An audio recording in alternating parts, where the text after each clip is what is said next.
大家好，欢迎来到我的频道，我是健身。今天是2023年5月14号，星期日。今天我想要来分享怎么样去修理自己的滑鼠。像我的滑鼠就是这种，如果有在玩游戏或者是从事影片编辑相关的行业，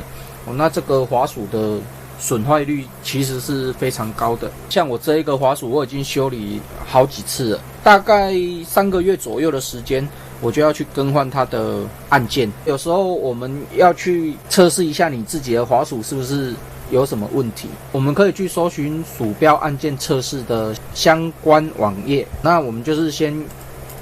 按看那像我这个维修过按起来是比较不会有什么问题的。那滚轮也是可以的，因为我这个是比较简便的，所以这2个按键目前是没有用到，就大概这样子。像目前这样子测试起来都是没有问题的。那如果有问题的话，你就是针对看哪一个测试起来是哪一个按键有问题，你就针对哪一个按键下去做维修。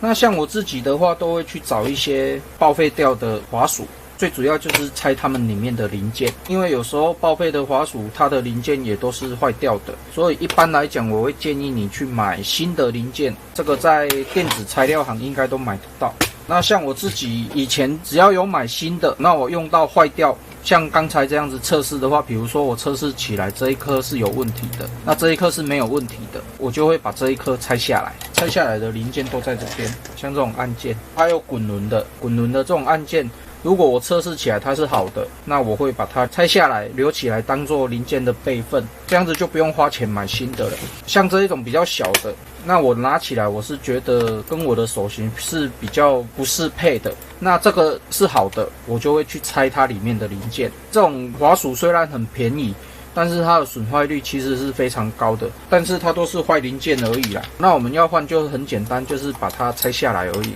那有时候它是线坏掉，它的这种排线它都是做这种可拆式的，反正你就是把它拆下来，换上一根新的排线就可以了。最主要我们是要留这些按键，拆下来也很简单。那我会先给它涂一层助焊剂，比如说我们要拆这一颗，那就把它融化掉。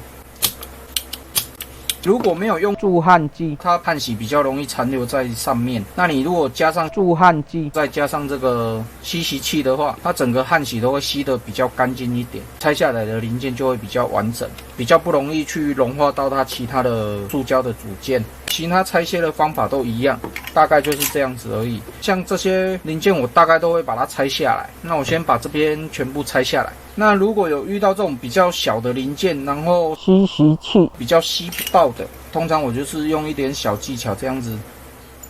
把它压出来，